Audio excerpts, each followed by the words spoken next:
Sure. Thank you, Vikrant, and good morning, everyone. It is so nice to meet all of you, virtually during the day today.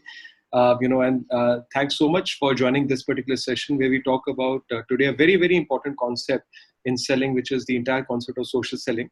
And the way we've planned this particular session is that between Edward and me, we've planned to ask each other, some questions. So Edward, let me start by asking, the question directly to you. There's been a lot of buzz that is going around in the area of social selling.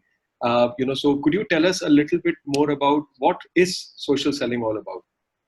Absolutely. Thank you very much, Sumit, and of course, Vikrant, and a welcome to everybody that's on there.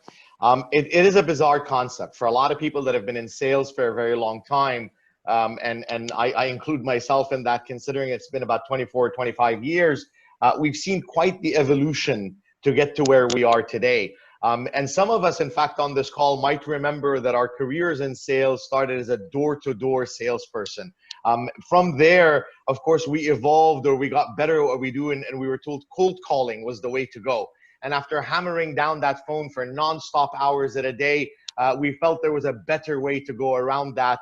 And the introduction of the booths and the conferences and the exhibitions that we participate in, that was the big thing for us to move forward. But then we realized, oh, there's more to be done than just exhibitions and conferences and sitting around for 8 hours. And that evolved further at that point in time, where we were told a networking event is the way to go about it. And we should get out there and hand out business cards and talk to as many people as possible. And then, of course, that in of itself was not enough. And we were told email marketing is the way to go. That must be it. And that's where we have to lead to. But then we started to see another form of communication. We got into SMS messaging and marketing and reaching out to prospects and WhatsApp messages. And even that just wasn't doing the trick for anybody. And then ultimately, this notion of social selling started to come in. So I have to tell you that, before even defining this notion of social selling, it is recognizing that we've come a very, very long way. So for those of us that have been on that tail end or the earlier days of this notion of social selling is a little bit foreign to us. I would almost argue it's a little bit scary. And when you think about it, and if you look at the definition of social selling and what it brings us, I think it contextualizes this. And let me tell you, when you look at all of these here, there's an old story that comes back. It's from 1942 when Albert Einstein was preparing a physics exam for his students. One of his assistants was really concerned that the questions were the same as last year, and he confronted Einstein about this. And Einstein replied, the questions are still the same, but the answers have changed. And I think that little story is really the definition of social selling. We are still in the sales space. How we do it is very different. How we approach the market is very different. And there is a great statement from Christina Newberry about this. It says, social selling is the art of using social networks to find, connect with, understand, and nurture sales prospects. And I'm going to pause in that statement for a minute because I need you to understand the impact of the words connect with, understand, and nurture sales prospects. And I think that's where the misnomer lies in social selling. You've got to really figure that part out before you get into this notion that it's the modern way to develop meaningful relationships with potential customers that keep you and your brand front of mind. And I think that's where the focus is. So it's the first natural point of contact where prospect is ready to buy. The behaviors out there have changed dramatically, obviously, and that's really the driving mechanism. While in the past, we wanted to go straight to market and get to our customer and pick up their phone and cold call or knock on their door, or whatever it might be, today, this notion of nurturing the relationship, establishing those means beyond that, and then really thinking of ourselves and our brand. And for some people on this call, you and brand are one and the same. You represent each other. And I think that's very important to recognize also where we have the platforms to do that. And the tools are certainly unlimited. I mean, today, you look at what's available out there on social media sites and tools, be it from YouTube, which for us used to be reserved for videos or movies or clips and so on, to Instagram that started as a friendly component of where you can share amongst friends, same with Facebook, and TikTok today and so on. All of these have come together today to really become critical tools when it comes to social selling. And we cannot dispute or remove one of these here and say, listen, I'm going to focus on one element.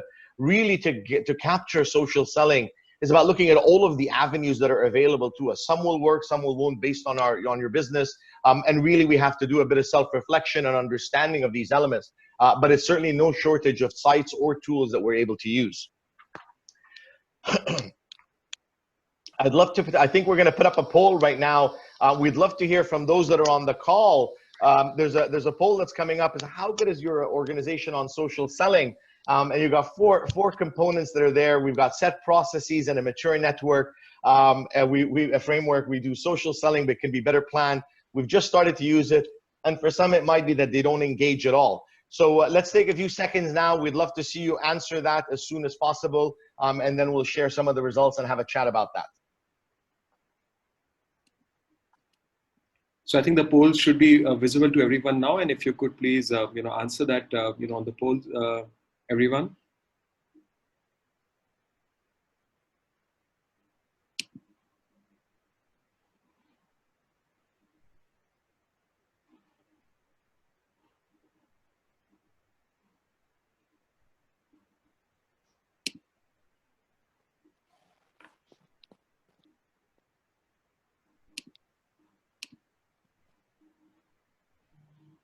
So I think while some the participants would be doing it via the poll, I think Reshma has written one, which is we have set process in a mature framework. Great, Reshma, that's wonderful to know.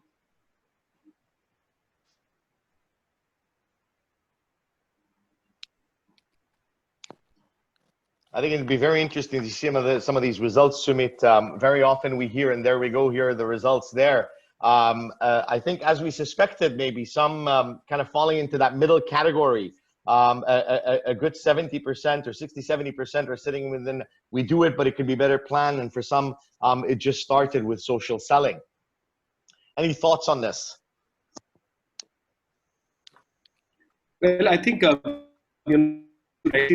it's not a surprise at all. I think most organizations have now started realizing the importance of social selling. Only a handful few, have been able to, understand, the importance, and most of them have still, started trying. So it's fairly early stages, absolutely. Without a doubt. Let me ask you, Sumit. Then maybe you can chime in here. Why is social selling so critical these days? Absolutely. So I think, social selling is crucial these days because frankly, as salespeople, we don't have much of a choice now, right? It's very clearly research after research. When we look at any kind of sales research, it shows that, social sellers, or salespeople who use social selling skills outperform non-social sales, reps by several margins. So when we think about, the volume of new customers that social sellers are able to acquire, it's much higher. When we think about the pace at which they're able to acquire new customers is definitely, a lot higher for social sellers. The other thing, that research has found out is that the conversion rates are higher.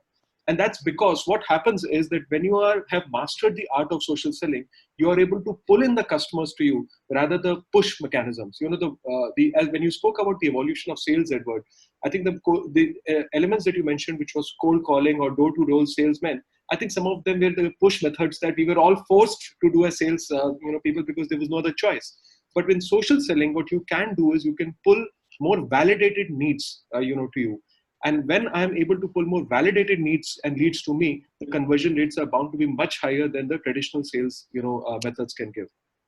Plus, what the Tax Global research has also found out is that social sellers are more likely to meet their revenue goals or revenue quotas or the TCV quotas, whichever we look at it. So there's very clearly a strong business case as to why organizations need to invest in social selling, and also why sales organizations need to have a structured process around social selling. The issue here, though, is fairly simple. That whereas most organizations realize that engaging in social media is a priority and social selling is a priority, they still don't have structured framework. So at best, what they have is that they have their top sales professionals working across the social media sites, whether it's LinkedIn or Facebook, now Instagram, but they don't really have a documented social selling process and a documented social selling strategy. Even in the last 1 year, on the work that we've done with social selling with most of our clients, what we've realized is that the do's and don'ts of social selling, something as basic as that, has to be thought about very quickly, and that's because the organizations have not really given it much thought. The other thing that organizations sometimes confuse is that social selling and digital marketing are two very different things. They are related, but they are very, very different, things altogether. And therefore, not having a documented process, a strategy around social selling, obviously means that we are, not being able to pull in as many extra leads that we can as an organization. Uh, Now, this obviously social selling is also important because our buyer profile has changed. So during the cold calling days or the door-to-door salesman days, the customer profile was very different. The customer wanted to buy like that. Today, we are in a situation where customer profile has changed. They are more millennials. They are better informed. They do better research online. They look at social media reviews. Look at the blogs of opinion leaders, and then look at the valuable content, and then they enjoy. And therefore, I don't think that organizations have much of a choice but to adopt social selling as their core selling process rapidly, not as a complementary selling process only. So on that, Edward, let me now ask you the next question, which is around, as per you, what is the social selling process all about? What are the various stages involved in this? Look, I think that's a great question, and for many reasons. I think what you pointed out earlier is as much as companies recognize the need for social media presence, that's not the same as social selling. For me to have a website and have a LinkedIn page as a company, have a YouTube channel, whatever it might be, is not a social selling process. All it is presence, and that's good. But last I checked, and certainly I can tell you from years of experience, traditionally speaking, clients don't come banging down your door just because you've set up that presence that's there. It's nice, what we call brand awareness. It works. You mentioned digital marketing, but it's not necessarily defining that. And I think where the failure you mentioned is that most companies leave this up to the individual sales staff to do this. And let's face it, I consider myself among salespeople for many years, no matter what my title becomes or the companies that I run. At heart, I'm a salesman, and we sometimes like the easy route, right? We want the easy route to market. The minute we hit an obstacle, we start to realize, all right, it's a little bit too much. I knew this wouldn't work. I need to move on to something else, and so on. We're very quick to dismiss that. And I think that's very important to recognize also, to no fault of our own. Let's face it, in life, anybody who hits obstacles will face that. And I'm often reminded, one of the early adages that I grew up with in sales was, the only obstacles in your path are those that you place yourself. And I think that's important to remember when it comes to social selling. When we have a process in place, when we have something that we can follow or a track to run on, it makes things a little bit easier. And I think before we unveil the process itself, it's recognizing that there's a very big difference between traditional selling and social selling. And I think the cycle in of itself is a very big piece of the puzzle, is recognizing that while in the past, we can pick up a phone, let's go cold calling, and reach a customer. And we could still do that today. We can pick up and call a mobile phone or whatever it might be, trying to book a meeting. We got used to the behavior of ours, got used to that short frame that's there. And similarly with networking events, we're handing a card, we might be booking on the spot and so on. Whereas today, one of the first things we've got to recognize that it is a process, and it is a definitive process that takes a bit of a while to go through. We refer to this as tech, and not tech as in TECK, but CH, but TECCC that we're going to look at. And that first starts off with target. And I'm going to use a word that goes back 20 plus years that I learned in, I remember the first time I was in my very, very first sales training. Oh, wow, this goes back to 1996. And I heard the word suspects. And I was a little bit confused at the time why we're referring to them as suspects. And of course, as you grow up in the sales world, you start to realize that the differentiation between suspect and prospect. But all of this to say really is that our target is where it all starts. I run into, we train an enormous amount of salespeople. It is not even taking a dart to a dartboard. It's taking a dart to a continent. and hoping that you strike something. And that simply does not work. In social selling, the very first step you have is target. The second step that we look at is what we refer to as engage. This is when you turn that generalized market into a more prospect basis, where now we're ready to engage that. And when we do so, we start to move into that third step, where that third element, or C, is the call to action. And this is really, again, there's a reason that the infographic looks as it is. It is a funnel process. And we've got to get to that call to action where now we're taking our wide base of prospects to more qualified leads. And that call to action, which we're going to talk about further today, I think really is that moment where we start to differentiate and isolate those general public that is of no interest potential, and then those that are qualified. The second C in tech is that convert. And this is our closing mechanism. We're taking that one step further in the qualification and closing them.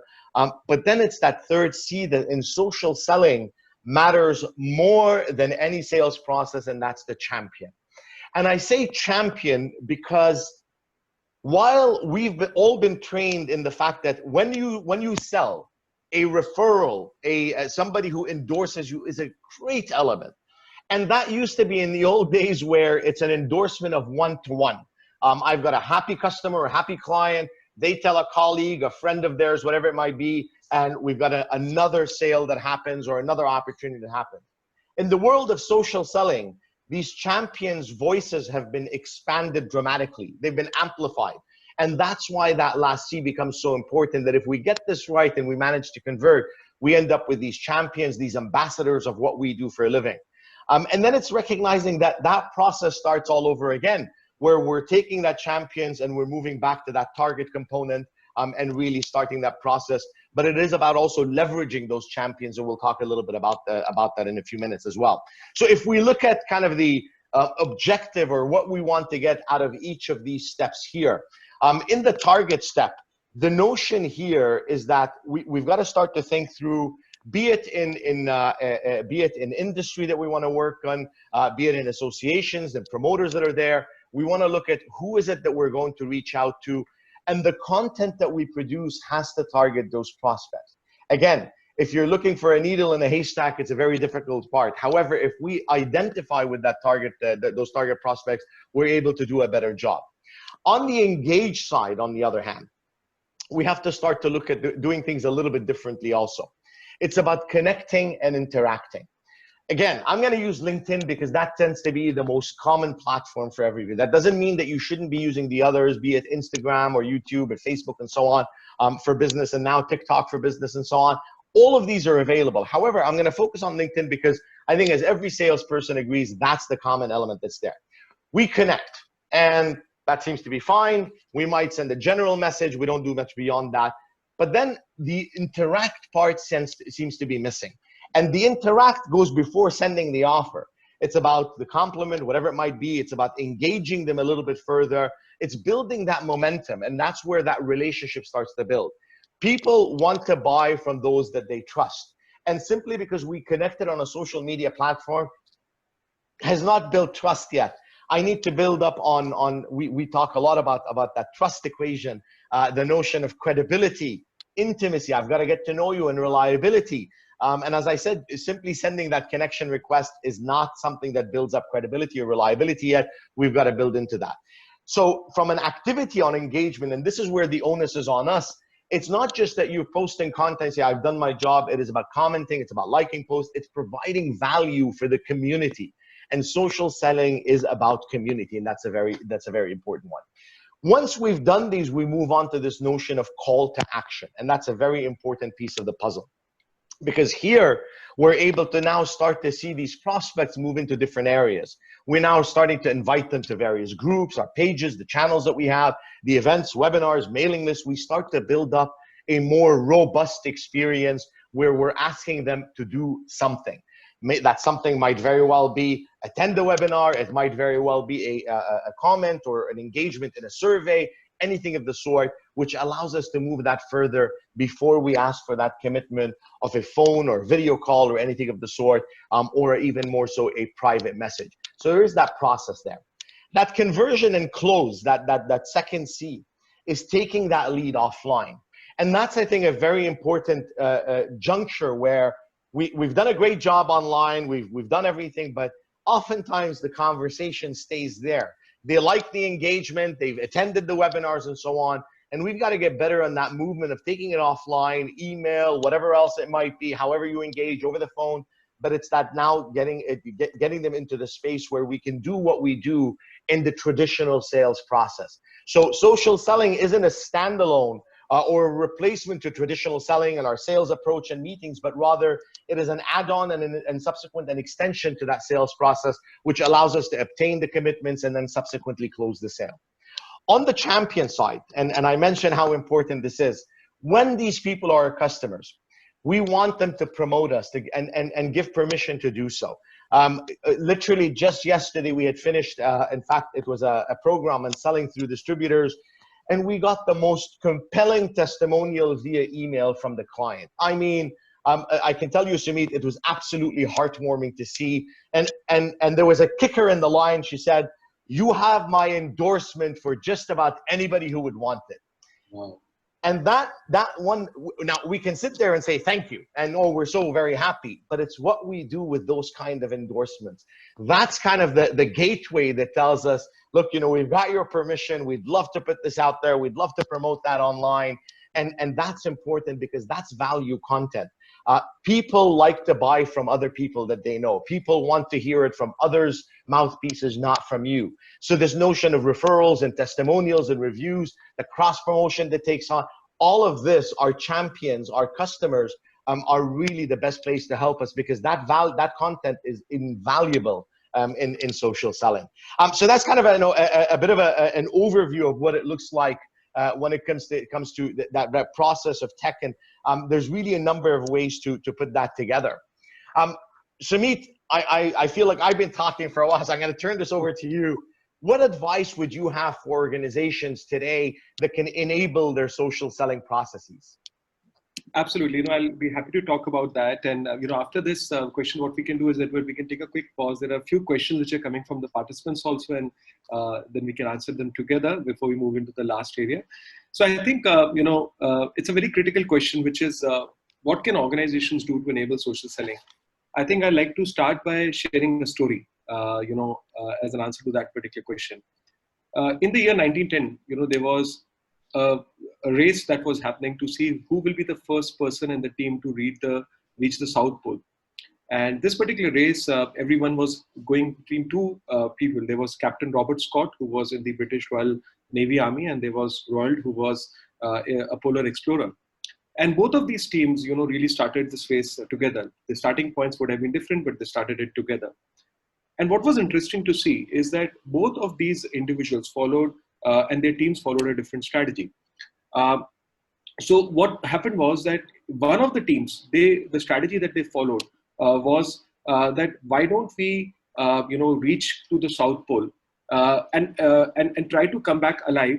But in trying to do so, you know, one team did not was able to reach the South Pole, but was not able to come back. The other team was able to reach the South Pole first, and also they were able to come back. So what were the two different strategies? One team, the strategy that they applied was, let's march as far as possible and as fast as possible when the weather conditions are good. And whenever the weather conditions are bad, you know, we'll just march less or we'll rest. So that was strategy one, which was applied by one team. The other team that applied the strategy was the strategy two, where they said, irrelevant of the weather conditions, let's march the same number of miles every day. And that's because we really cannot predict weather conditions. They change by the year. So let's give ourselves a daily goal. Let's do this every day. And then let's see where we reach. Now, it's obviously, you know, now a fairly known fact that it was the team Abbotsman, you know, which was able to win this. And, you know, what the strategy that they had applied was marching the same number of miles every day. Now, this particular, you know, story has a lot of learning, particularly for any kind of sales profession, and equally critical for sales selling, you know, for social selling. What we know is that sales is an art, but it is also a science. If you don't do something in a disciplined manner on a daily basis, it will never get done, right? It's like when we, you know, we do cold callings as sales professionals. If I cold call every once in a while, my conversion rates will be less. But if I make a target of cold calling X number of calls in a day, my conversion rates will automatically come in. The maths will lead towards leads automatically. Social selling is no different. Because in social selling, if I go to a LinkedIn or a Facebook or Insta and I make a post every once in a while, that will not create results. Perhaps out of the blue, some windfall lead may get generated. But if I do something on a daily basis, and send an invite on a daily basis, the results will be very different. It's something as simple as that. That if, as a salesperson, I send 7 LinkedIn invites a week a day for connection, that makes it 49 invites for the week, which makes it more than 2,500 invites for the entire year. Obviously my conversion rates will be higher with that type of volume effort, right? And therefore what we are realizing, to answer this particular question, is that organizations, if they have to really truly ensure that social selling is happening, they have to take care of 5 or 6 key best practices. The best practice number 1 is to maintain sales discipline, like Ombudsman and their team did it, right? To follow a process and have daily and weekly goals very, very clearly assigned into the sales process. The second is to support your sales team to build an online presence. It is surprising that even now, even in large organizations, there are several people who either do not have a LinkedIn profile, or if they have a profile, they have not yet activated it properly, or they're hardly spending enough time in that particular area. It's almost like that the customer has moved away, whereas the sales organization has been left behind. And therefore, it's very necessary that the team is given the right kind of advices to say, how do you really build your profile on LinkedIn? What are some of the things that you have to do? What are some of the things that you should avoid doing? Very, very critical that there is some consistent messaging around it. The third, key things is very clearly, as you rightly said, is to know your target audience. Any kind of a smart salesperson will always know who is the target customer, where I can get higher conversion rates. Social selling is no different. So by defining your target audience, as Edward, you rightly mentioned, the chances of success are obviously much, much higher. The other is to teach your sales team the tricks of the trade. When you do social selling, you encounter certain challenges. The challenges may be, how do I find out people with who are in my 4th, 5th, or 6th degree of connection? Well, there are tricks of the trade, which one can very quickly learn to be able to do that. Or another issue that we can face is, how do I increase my acceptance rate? I'm writing a message to someone, but nobody's accepting my messages, or acceptance rate is low. There are specific ways one can do that. Or how do I maintain discipline? There are softwares who can help you to do that. So learning some of the tricks of the trade becomes fairly and absolutely crucial for the team. The other important is to not forget the sales managers. A lot of times organizations just say, you know what, it's these sales guys in the front line, let's train them. But if the sales managers themselves are not focusing on social selling, the sales reps and executives will not adopt social selling. It will become one nice thing to learn, but no real action behind it. And actually, most of the time now, organizations are realizing is that it's the sales managers, who need to first start doing social selling, because that motivates everyone else to start doing social selling. I remember that in our respective organizations, right? You and I will have to take the lead. We have to do social selling. Everyone will continue to follow automatically. So if we are not, as leaders, role models of social selling, others will not be models. So we have to have a social media personality, which is very, very critical, focus on extroversion, so that we are able to attract and pull in more and more people towards us. And then obviously the last but not the least is very critical skill set, which is to learn what campaigns really are. Social selling, everyone, is a lot about planning your social selling campaigns in a fairly focused manner. Now, this is a short session, so we can't go into the details of the campaigns that much. But effectively, what a campaign strategy really means is that how do I, have a specific process to engage with a prospect online, and how do I then convert them into a group campaign? And therefore, you kind of pre-plan some of the touch points. So what this chart, for example, displays is a social selling campaign of one organization, where they said, okay, if let's say I'm trying to target, working with Edward, then what is it that I will do on a daily basis? So day 1, I may like his comment or share. Day 2, I send him an invite with a personal note, and there's a particular script tools for that. Day 3, then there is some message which is sent of the problem solving content. Perhaps a week later, I'm sending a follow-up message, and then I focus on the CTA or the call to action and so on. So it's very, very critical that there is a, this is, the touchpoint campaign is planned. It is a science, it is a science. And like all sales, if you follow a process, you do it with discipline, the results will definitely get created. But it's critical that this process is pervasive in the organization and is not left to, a select few individuals. So those were some of, my suggestions, Edward. I think that's a great point here that you bring up, and for those of us that are used to traditional selling, and I tell you, I mean, we've all had to evolve with that and move on, and I think what you're putting on here, and I would recognize or point out or highlight a couple of things here. The first of which is you show 6 touch points, and incidentally, again, I grew up, like I said, in the sales world where 25 years ago. We used to talk about that in order to book a client meeting, it requires 4 to 7 attempts or engagements in conversations. We were happy to do that back then because it was a phone call. And you knew that call or you're going to have to handle those objections until you move on there. The benefit of social selling is the duration almost is still the same. You're still talking about the same number of touch points, but you're not getting those harsh objections that we typically used to get over the phone. So there is a method to this here, and I think one of the biggest elements that you brought up is that sales discipline. Consistency, like we saw with the story to the South Pole. It's not about, I'll try it this week and then I'll take 3 weeks off and then I'll try it again, give it another try. There has to be that consistency there. But this element here, I think, is that mapping out your touch point campaign and recognizing that what's 1, 2, 3, 4, and 5 going to look like. And you'll notice there's gift content, follow-up, respond, call to action, gift content again, and then that cycle is repeated. And I think one of the things that really is I'll tell you what's worked for us also, and it's been fantastic. To your point, it's the organization that has to maintain that discipline and that sales environment, and managers have to be involved in.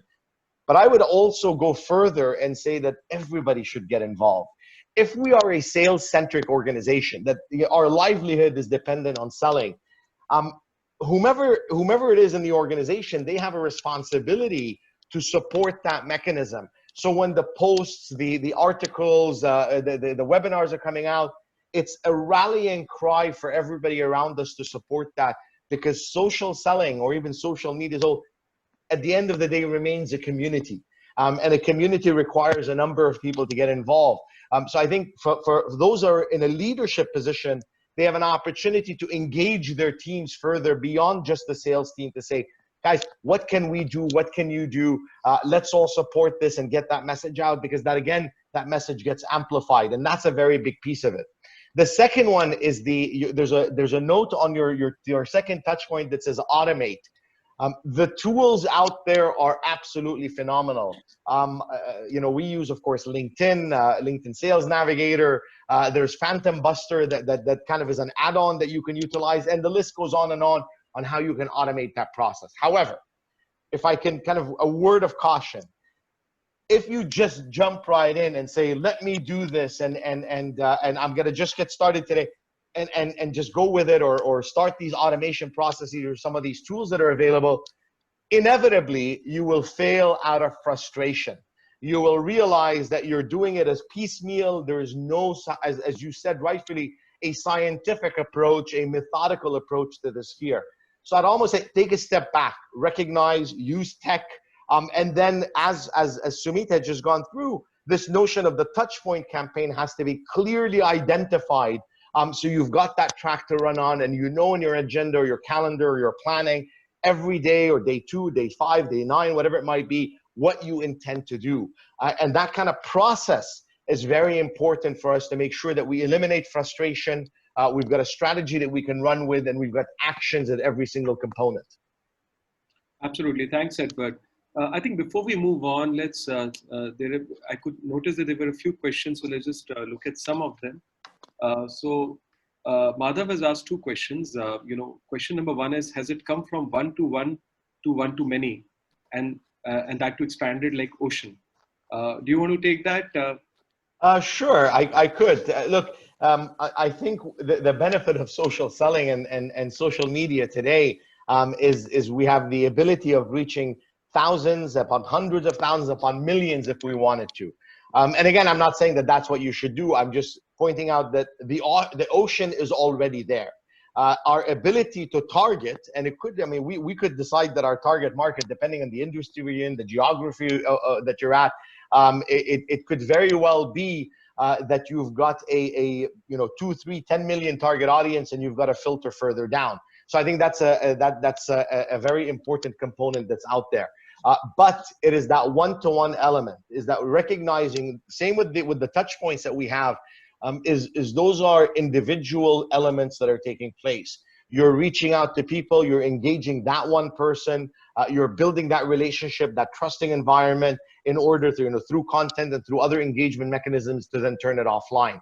So it is a one-to-one, and when you get the champions and you promote that further, be it in an interview, a testimonial, a referral, or anything of the sort, that's where that one voice is able to expand to many others. Absolutely. And I think the other area that came up, was also that the trust maybe includes the many ratings and reviews. Absolutely. But I think one of the key things to keep in mind is that the trust in social selling is also, there are two types of trust involved. One is the trust in the company and the products and services that you're selling, which gets influenced a lot by the ratings, that the company has or the product has, let's say, vis-a-vis the social media. But the other important element is the personal trust, which is how much do people trust you as a salesperson when you're sharing something? Are you considered as a trustworthy individual? Which happens when even in the social selling world, not by going completely all over. So if there is too much that happens, then also it kind of dilutes traits. It's about doing just the right balance of social selling and sharing content that one feels I can stand by. It is authentic. It's something that I believe in. Very, very crucial to align the social selling process with the organization's brand, but also with your own personal values to ensure that whatever you're putting out over there truly represents what you feel. And, and that's how gradually there's a larger, trust that gets built up. I think so. And look, I mean, we brought up this notion of trust already on many levels. And I mentioned kind of that equation we use on reliability, intimacy, and credibility. The credibility element is exactly what you're talking about. That's your brand, your personal brand, and your presence. And let's face it, not only are we in sales, we are also consumers and customers. When I get a phone call from a vendor or collaborator that wants to speak to us, my first impression is to go online and see what information I can find. Are they active on social media? Is their brand represented there? If it's LinkedIn that I'm searching, I want to see, have they engaged in comments and posts and so on? What content have they put out there? That kind of gives me an indicator of the person and the company that I'm dealing with. So that's the kind of the level that's put up there. So today, that content and engagement is our mechanism of building credibility and making sure that we're visible to others out there, because that's the new form of credit check or looking up the organization and the individual's abilities. Absolutely. So I think the good news is, Edward, there is a lot of comments and questions which are coming up. Why don't we do this? Let's finish up the next question that we had, and then we can, look at all the comments together. Is that okay with you? And absolutely, yes, please. Everyone else as well. But please do keep those questions coming. We'll ensure that we'll come back to them, when we get into the Q&A section specifically. The last, key question that, Edward, I, was wanting to ask you about is overall, some of your own personal best practices that you may have around social selling. Anything that you believe, you are a great social selling seller yourself. Your social selling index is very high. So, any habits that you like to share with the team? That's a great point. I actually got onto LinkedIn a good decade or so ago, actually about a decade and a half, I guess. In fact, the representative from the EMEA region came to hand me this plaque to show the early adopters, and I laughed because while I got on there, I wasn't very active. A friend of mine told me, and I was the only friend that I could find at the time, and I said, I may as well get on there. And of course, over the years, you start to learn some of the tools. And I think you brought up a critical word, and it's habits. LinkedIn, as an example for me, and we use multiple elements. Of course, we use Instagram, we use Facebook, and we use YouTube, our YouTube channel, and naturally LinkedIn, including, I have no qualm saying this, LinkedIn Sales Navigator is a part of our work. LinkedIn, as an example, and we've got different team members responsible for various elements, is part of my daily routine. Now, here's the problem. I found out several years ago that when I started to get more active in social selling and so on, I was spending an inordinate amount of time there. I wasn't prepared. I didn't have a schedule to work on. And when I started to take track of my time, I realized I was spending about 2.5 hours a day on LinkedIn, and that was just wrong. I realized that, and because I was doing it at different parts of the day, it was in between meetings. I would, I've got to do this, I've got to do that. Today, it sits in as almost a cornerstone of my calendar on a daily basis. There's 45 minutes a day that's dedicated to LinkedIn. And that allows me to connect, to post, to comment, to engage with individuals and look for that, to find new connections, groups that I might be involved in to also connect and post to. I've got other members, of course, of the team that are designing and or creating posts based on what I write. So they take my scribbles and make them into a proper format so we can post that. So we've also evolved. What started off as everything on my shoulders, I realized that now I can delegate and we all get involved in. Now, another interesting habit is today it's part of every team member's responsibility. So every team member, I don't expect them to spend 45 minutes daily, but they spend about 30 minutes of their day getting on there, engaging people with our clients and so on. Those processes have helped dramatically. We do the same thing on other social media components, and we share our content with one another. If I put out a post, my team members instantly are either resharing, liking, commenting, and so on. Everybody tries to get involved with whatever they can. And I think that shows a bit of connectivity as a team, but also the ability to expand and amplify that. So one, it cannot dominate your life and your processes. There's other elements, and you do need to be in front of customers virtually or physically. So we have to move through that process. But if I can add another habit that's very important is the selection of content. People sometimes, there's a bit of trepidation in social media and social selling because they feel I've got to produce my own content. There is no shortage of content out there on the internet today. And there's nothing wrong with you sharing other people's content, crediting them for it. There's in fact tools that are available for that, be it Scoopit or otherwise, Hootsuite and similar and Kabaji that allow you to manage all of these elements, where we're starting to realize that the marketplace is giving us all of the tools that are available to help us manage and create proper habits. That any of the things that might have held us back are eliminated, but we set to ourselves that, this is my daily plan. I'm going to get onto there. Here's my target audience. Here's how I'm going to engage. Here's how I'm going to connect and create a call to action with them. And again, I think similar to the story that we heard, it is a daily process. You don't skip a week. You don't say, well, I don't feel like it today. It has to be done. And the more that you do that, you realize, you mentioned, you indicated the SSI, the social selling index. That is such a critical number in recognizing where we are, not just on connections, but engagement, sharing, all of that stuff is measured through a platform such as LinkedIn. But there are others, of course. We're now moving into more video content. So this way our YouTube channel becomes more important, and it is a form of social selling. Absolutely. Thanks so much. So I think why don't we now, go back to some of the questions, that the participants have raised. So while we do that, team, I just want you to know that our contact details are also on the right-hand side. You can scan the QR code for contact details. But let's take up a few of the questions that have come up. Let me pick up a question that Rohit had asked. He wrote that, I just want to know how much social selling will be impacting on customers' minds and what percentage will be on conversions. So Edward, I can take that up. Please. Sure. So Rohit, what we had done was we had shared at the initial part of the session, and we sent across a copy of these slides to everyone. Some of the conversion rates that research has found out that social salespeople have higher. And there what we found out was that typically the conversion rates of a social seller is much higher. To go back specifically, if I go back to that particular chart, give me 1 second.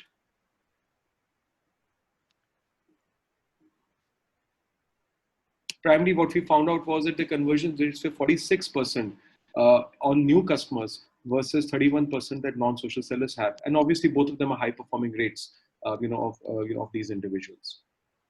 So great. I think we've got that. We've got another question, which why don't I ask you, Edward, and that is from Bal Gopal. Any place for social selling in business consulting? If so, what are the correct stages of business consulting this would help to monetize by differentiating with alternative offerings? Look, I think social selling is applicable in almost every industry. There's very few there that may not. And I know we've got another question from the medical field, but we'll get to that one also because that's a very unique one. We deal a lot more in the healthcare industry, and we'll address that.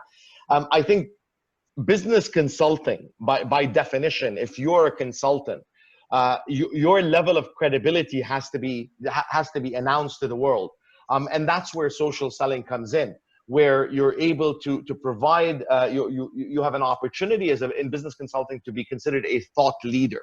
And that's another form of social selling where thought leadership, our ability to share white papers, articles, know-how and experience, I think that's a very important piece of that. And from a correct stage, it's really at the early stage of that process where social selling has to be a part of it. That's a way to build the brand of the business, to build your credibility, reliable experience, that you become the go-to person online. And I think it's very important to recognize, and I'm going to kind of divert a little bit here, but it's an important element. Often people tell me, well, Edward, if I put up all of this thought leadership and this information out there, I've got competitors all over the market. Won't they just take my ideas and my thoughts? Yeah, they will. But that's the internet.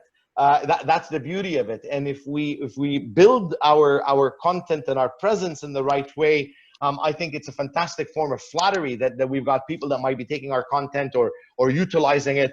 And if you think you're going to put up one piece of content and it gets taken away, you've done nothing else, then I'm sorry to say that it might have been deserved. But if you're the one that's consistently putting out value, you can definitely monetize that because it will be a differentiator. Again, one of the elements we talked about earlier, it's salespeople. We sometimes look for the shortest route between A and B. We get frustrated. We get tired of a particular process. We just want the business. People give up, and that's the differentiating edge for businesses out there.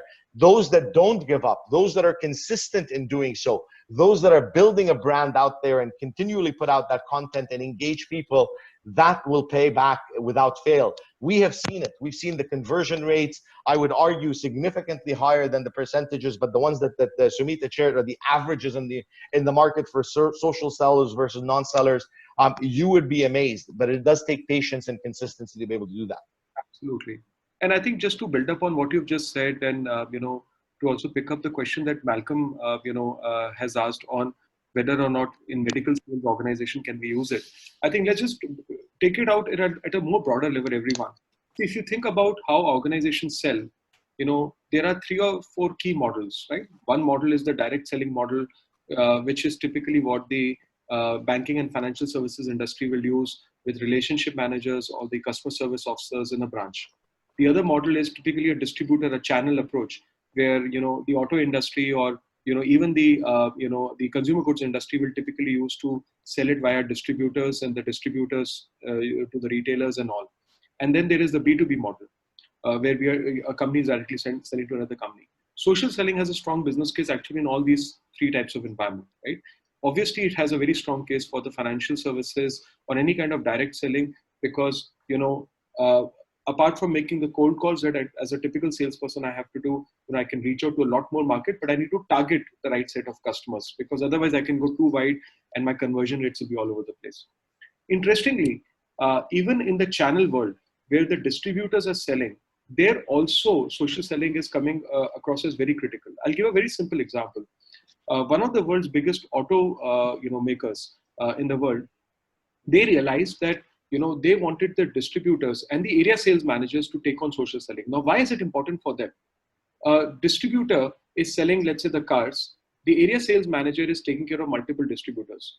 Now, what if the area sales manager can run some social selling campaigns and a social way of working to generate more leads for the distributor, so that the more and more people can come to the distributor's shop?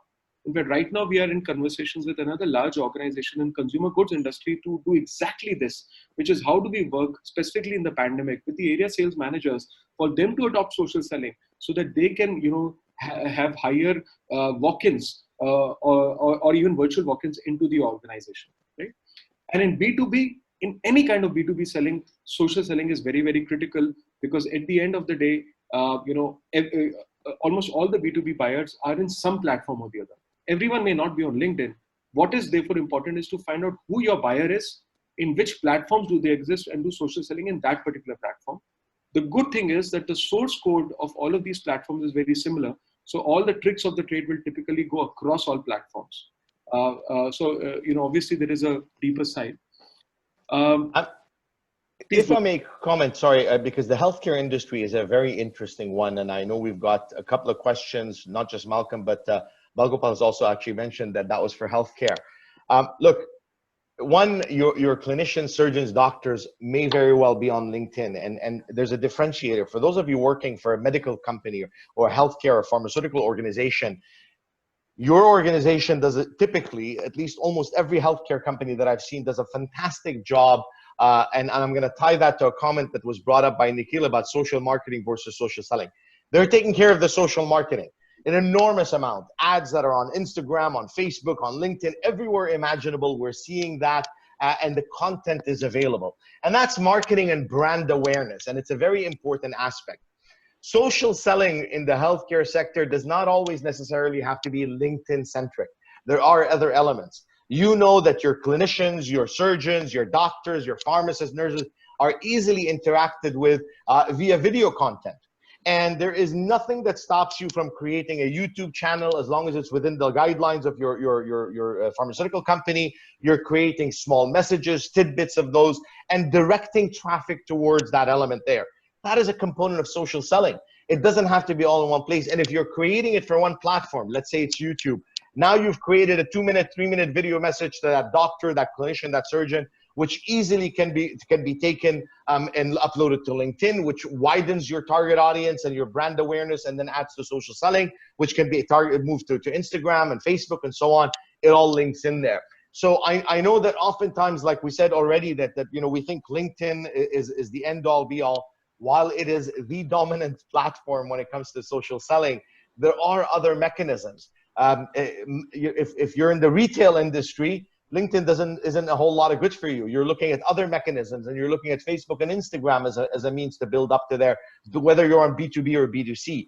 So we have to look at these components and see what makes sense for my industry. You've identified your target audience, and certainly look for ways to engage them in that content that they would enjoy. I'll give you one more example, and I'll tie that to LinkedIn.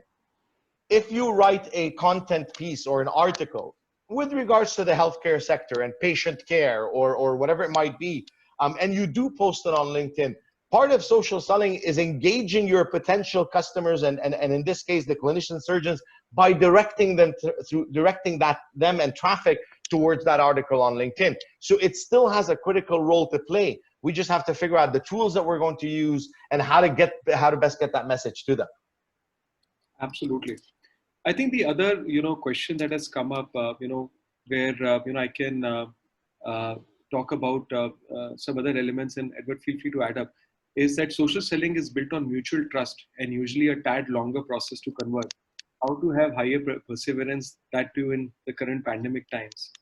So I think that I've shared my perspectives, Edward, and feel free to share yours as well. See, the way I look at it, team, is that, salespeople don't have the privilege to feel demotivated. Sales is a lot more about mindset than anything else. At the end of the day, you have to feel good.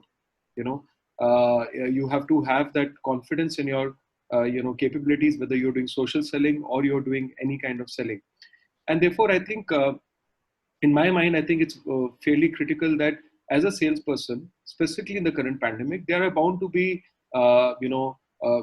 good conversions, there are bound to be bad conversions. Therefore, it becomes extremely critical, to to just keep your mindset very strong, right? And to constantly remind yourself that we are, we have to, be built of that level of steel as sales professionals, where we are able to, make things happen.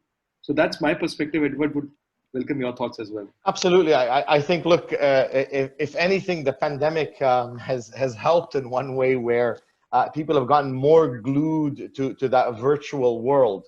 And I think, again, for us to have gotten through that, I remember during that lockdown period and work from home periods, my advice to myself, to my team, and to my clients has always been maintain a schedule, an orderly schedule. Just because you're in lockdown or working from home, nothing has really changed from that perspective. And that means that social selling is still the same, and it's gone into there. We spent a fair bit of time in the last 4 months or so working with organizations, sales staff, and sales managers on virtual effectiveness, be it from how to reach customers, how to engage them through video conference and so on, because that may not be a skill set that we've acquired, and the pandemic might have forced that upon us, where all of a sudden we've moved from those face-to-face meetings. We had to learn a new skill set in virtual effectiveness, and it is a skill in of itself, and that ties into that notion of social selling. But it is about maintaining that process, that ability, looking on how you can get better at it to make sure that you're engaging further. But I think that, again, as I said, these are all skills that we can acquire, and it is about perseverance, particularly during these times. I think the opportunity has come to us to say, you know what, we are in a position today to do more and do better, and that I think becomes important. I noticed, I know we're shortly running out of time. There was a question on B2G, to government, and I'm going to quickly address this to say that while most government business is tender driven, it's bids. Do not kid yourself if you think that government entities and their procurement teams do not go online to look at your credibility, your engagement, and your insights there as a person that they can rely on. That is part of their process and part of their vetting process for vendors. So be sure that your engagement levels and your presence online, be it in video content in YouTube or on LinkedIn and so on, your engagement is at a high rate, because I can guarantee you their procurement people are looking through that, and they want to see what you're bringing to the table beyond just from a tender bidding closed process. They're going to look into that. Absolutely. And I think just to add up on that, before we close, is that, also all the officials may not be there, but, several officials are not now joining the social media. So I think even if you're able to target the right people and get senior level connections, that helps as far as the lead generation process is concerned, because otherwise in the B2G process, we can be stuck with the hierarchy, and the hierarchy and the process will not let us move up. But if you're able to pull in the hierarchy towards us, it's obviously a lot more easier. Indeed. Team, I'm conscious of time, and we are one of those organizations which pride ourselves as far as time management is concerned. So I think we like to take a pause now. Edward, I want to thank you so much, for taking out time for today's session. It was always a pleasure interacting with you and learning from you. And I would also like to thank all the participants for taking out time for attending today's session. We'll obviously share the recording, the deck. You can reach out to Edward and me, for any questions you may have. Our contact details are given. Edward, any last, messages from your side? I think that's it. Sumit, to you also, thank you very much, and the team out at InspireOne and Vikrant, who's been incredible with handling all of the moving parts. It's been an absolute pleasure. I think, look, as it says on the screen, it is the belief that we have in you is also the belief in us. And it is about doing so and taking the necessary steps to be able to get out there and do it. But get started, put a plan together. And I really wish all of our participants the best of luck with this year. And as you said, feel free to reach out. We're always there to assist any way we can. Absolutely. Great. Thank you, everyone, and have a good day. All the best. Thank you.